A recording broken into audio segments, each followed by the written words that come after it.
Many thanks for making a date on the marketplace and welcome back. The country has dropped by 4 places to 9th position in the latest Where to Invest in Africa report 2019. This was contained in Johannesburg-based Rand Merchant Bank, which looked at the best place to invest in Africa. Celestine Falconer is an analyst at Rand Merchant Bank. She has been giving more details about the report at the 4th First National Bank Economic Business Breakfast Forum. In Ghana, if you did read the previous year's document, unfortunately Ghana has slipped down the rankings. Where Ghana was number 5 in last year's document, it is now number 9. But I think we would rather leave that discussion for when we have the panel and where we will answer those questions. But in short, it is the fiscal indiscipline that we've seen in Ghana over the past few years that is now showing a delayed reflection in some of the surveys.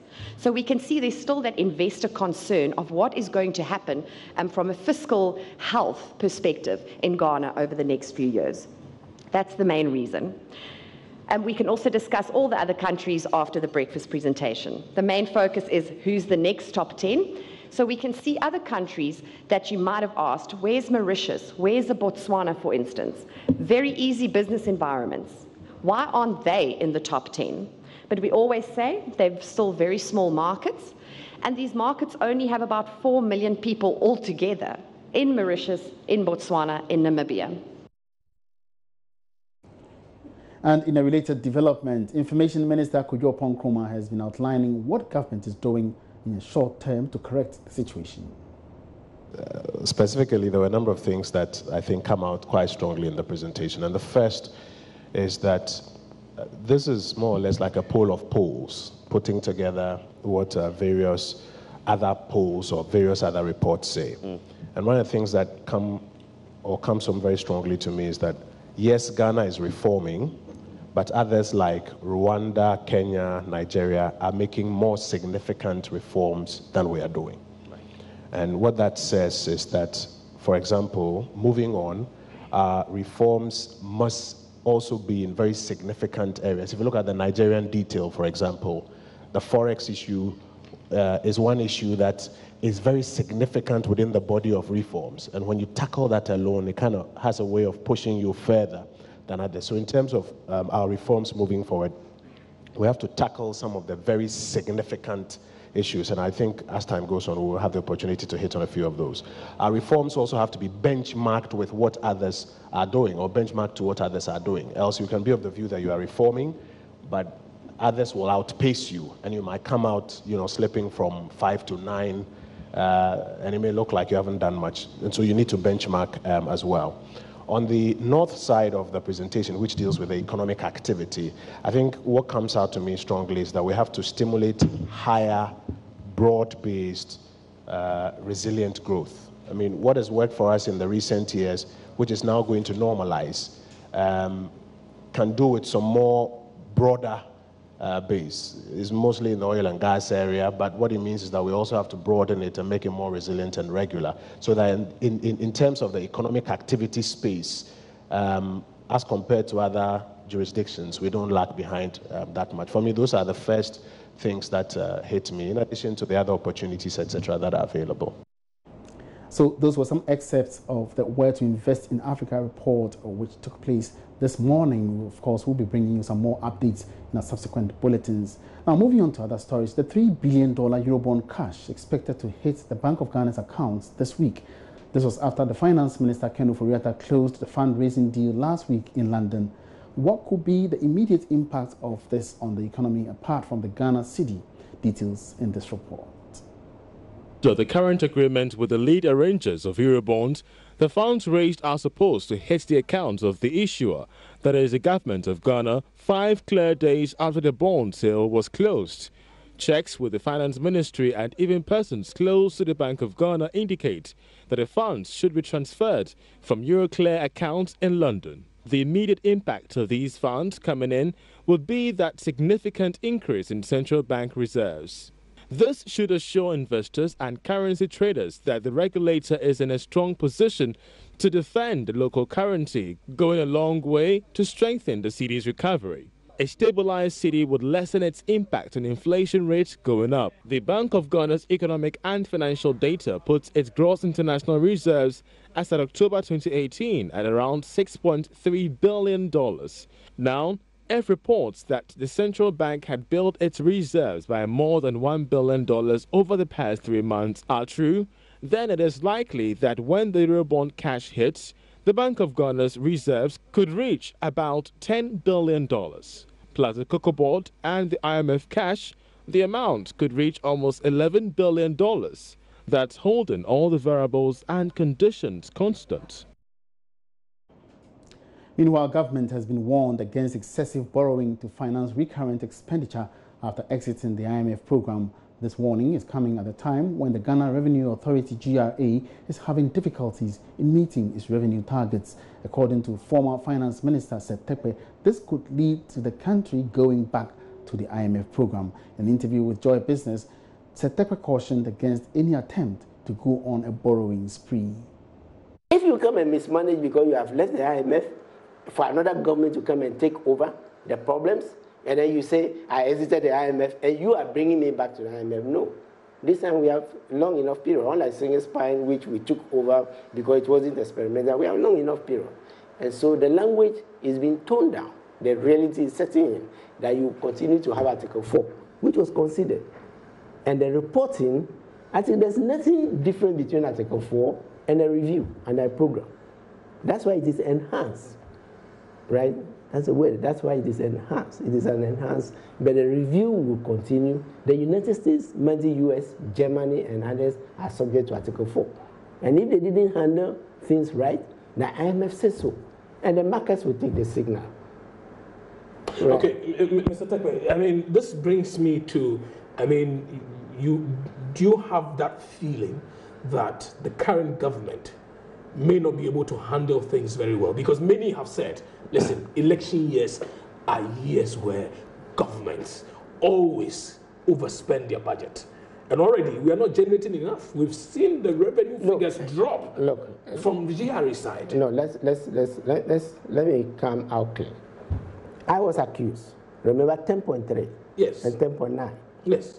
Right, which I keep arguing that it was not part of arrears. Now what was it? I told you that we were transitioning to semi-accrual. Okay. And that if you took the narrow definition of arrears, remember I made a presentation, you know, at La Beach Hotel, in which I had a graph and showed the effect of election year expenditure on the economy. I can give it to you, and you know, after the interview.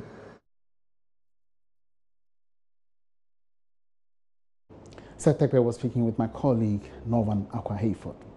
Now, still moving on in the financial sector, economist and banking consultant Dr. Richmond Etuahene says Ghana's banking crisis is yet about starting. Contrary to claims by the central bank governor, the situation is over.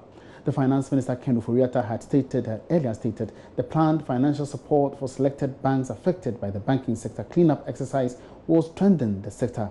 But Dr. Etuahene argues that the banking sector still faces issues with suspicious human resources and bad corporate governance practices. He spoke to Joy Business at the sidelines of the Ghana Most Respected CEOs Breakfast Series organized by the Business and Financial Times in Accra. I don't understand why we want to go through some unorthodox way. Unorthodox way. Government should have added it to his fiscal deficit and use it to bail. I mean, we are not the first person. Iceland spent 1,000 over their GDP deficit to finance their bank. Today, their banks are doing well. That's why I find it quite incredible, especially if you want to give a guarantee for something. Why don't you do it direct? I mean, it's all metamorphosis into something else. When the governor of the Bank of Ghana stated weeks ago that the banking sector cleanup is over, do you agree? Well, it is the genesis of the beginning, genesis of the genesis of the Exodus. It's just beginning. Because you, as I said, you have the good corporate governance directive, fit and proper test, holding capital required, but about implementation and enforcement. You have cleaned it, but is it the way we're going to leave it? It's about we have capacity to enforce it. I mean, if we have capacity, the Basel compliant of these guards, It's not complied with Basel, and we should not tolerate it. But now we have started with it. You go into a book and somebody start with 21% expenses. Where business can you do that?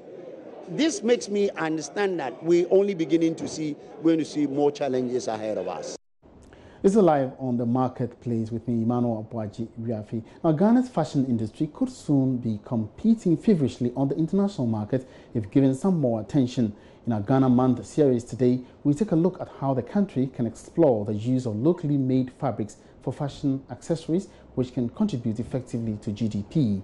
Alberta BCU has been interacting with some local fashion designers on how the sector is catching up with both the international and local markets, and has more in this report.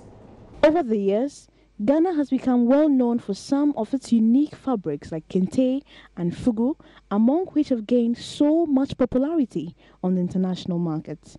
These fabrics are best used by Ghanaians for sewing dresses to diverse occasions, including weddings, funerals, corporate functions, and other social gatherings. In recent times, the trend has evolved into making of other fashionable products and accessories like bags, earrings, and shoes.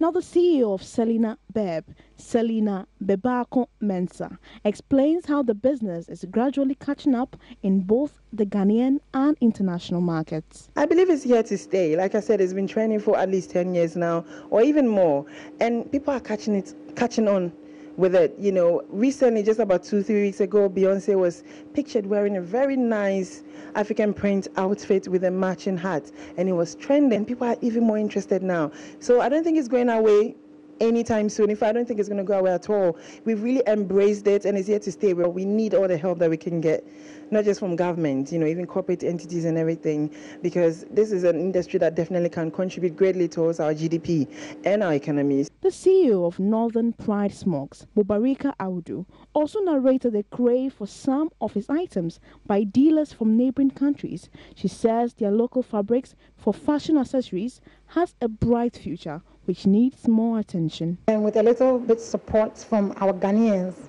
I'm sure we'll go far, because if we're making the things and then Ghanaians are not interested in patronizing it and they have taste for foreign goods, that is the problem. We export them both locally and internationally and locally, like other regions. I mean, we send them outside Accra, because we're based in Accra here around Achimota. So we have customers all over Ghana and outside. Even we have customers in Nigeria. I have customers in Sierra Leone who come to, they found me on Facebook. They come to buy and take it to Sierra Leone and sell. So she's like also a retailing in Sierra Leone. And then I have another one who I've contacted from Nigeria and even Togo that I'm talking to. Some retailers in the popular Oxford Street at Osu say there is ready market for the Ghana-made accessory. Unfortunately, they noted that the city depreciation impacts on the courier services and affects pricing of their exports. First, I used to make a lot with the bags. Just now that market is not moving well. We are trying to take it into international, so Black Americans too, they will just come, then they purchase any one that they want. They like it, but just like now that the dollar has been going up, so if you're about to send something for someone, it's kind of difficult. Nowadays, no, it doesn't go. Because even today, I haven't said anything. The foreigners come, like when you give them a price, they know you are able to buy it. Because businesses are slow. Due to the dollar, businesses are slow. Alberta BCU's report for Joy Business. Our government, in partnership with multinational computer tech company Oracle, will provide 100 recruits under the Nation Builders Corps NAPCO training on the Oracle database. The project, which is funded by the World Bank, is expected to cost $12 million. Joy Business Karen Dodu was at the opening ceremony of the training and reports. The 100 recruits were selected from the digitized Ghana module of the Nation Builders Corps program, NAPCO. The one-week training at the Oracle University in Accra will provide the young recruits the chance to learn how to operate Oracle's database. Country manager of Oracle, Franklin Asari, noted that training them in database engineering will save the nation the cost of important expertise. The need to have database engineers around the world is not just Ghana. But Ghana has a critical need. We don't have enough people at all. Most of our resources coming from abroad. So the idea is to teach and train NAPCO students or trainees so that they can support the Oracle database that is in use in government and thereby save money. The program is organized through the Public Financial Management Reforms Project by government. Project Director Dr. Mohammed Sani Abdullah explained that although the training is focusing on 100 recruits, it is planning to train all 16,000 recruits under the digitized Ghana module after successful completion of the first training session. The fact of the matter is that we cannot boast of even 10 Ghanaians that can really support their systems. So having done 100, and if this is successful, I believe together with the Nation Builder Score, we may want to increase the numbers and see, because there are various batches coming out of school each year, and so government could take a decision that why wouldn't you continue with that? Yeah. This training is consistent with government's response to resolving the issue of social imbalance by creating jobs for the youth. For Joy Business, Karen Dodu. Let's turn attention to some developments at the ports. And Maritime and Dock Workers Union, MDU, has renewed calls on government to urgently renegotiate the 35-year concession agreement between the Ghana Ports and Harbours Authority, GPHA, and the Meridian Port Services, MPS, to serve the broader interests of all industry players. The review, is said, must include clauses which will guarantee security for jobs and investments of local businesses in the sector. The Trades Union Congress, TUC, last month raised an alarm over the possible layoff of 1,400 workers at the ports following the expansion project by the MPS. Speaking to Joy Business, General Secretary of the MDU, Daniel Osu-Kranting, said the contract with MPS in its current form would lead to a reduction of GPHA's container-related businesses from $105 million to $30 million, with a huge resultant job losses. How can we have a situation where if you have one company setting up container operating business, container terminal, then it has to kill all other businesses?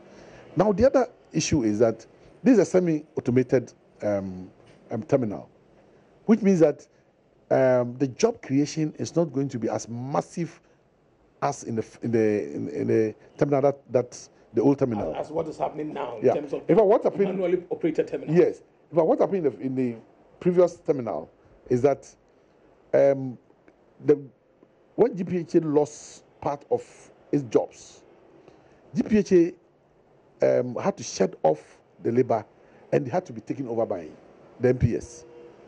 In this particular one, that's not going to happen. That is not going to happen. Because they already, MPS has its workers, and then also this terminal is going to operate as a semi-automated terminal, about 50% or something. No automation. So job creation is not going to be as massive as we had in the first one, which was able to absorb a lot of the workers. The Danish ambassador to Ghana, Tovi Denkbol, has told Joy Business her outfit is liaising with the Ghana Ports and Harbours Authority for the successful completion of the port expansion project. This was at the signing of a strategic maritime sector cooperation MOU between the Danish Maritime Authority and the Ghana Maritime Authority, where the Danish Maritime Authority identified Ghana as the safest maritime regime in West Africa. Charles Aite reports. Ghana was the first in Africa and fifth in the world to pilot an e-navigation platform as a result of the initial collaboration. Speaking during the event, Transport Minister Kweku Ofori-Esiama told Joy Business the cooperation will go a long way to boost confidence in Ghana's maritime industry. About 6 months ago, we decided to go into the second phase of this important program. And the Director General of the Danish Maritime Authority has flown from Denmark to be here to perform this simple but important function. The Director General for the Danish Maritime Authority, Andreas Notset, has been explaining to Joy Business what this means for both countries. I wouldn't say it's big mistakes, but you know, when two countries are going to work together on practical issues, sometimes you find out, have we discussed and found out technical details, so when you're also implementing even information technology, so it's practical issues that we have learned from, and when we're moving ahead, we will be. In the coming years, the platform will be further advanced by updating the map of the Volta, with submerged tree stumps making vast areas of the lake more accessible. Ghana is one of the foremost countries in the region to comply with international regulations, and this collaboration will ensure that Ghana stays in a leading position.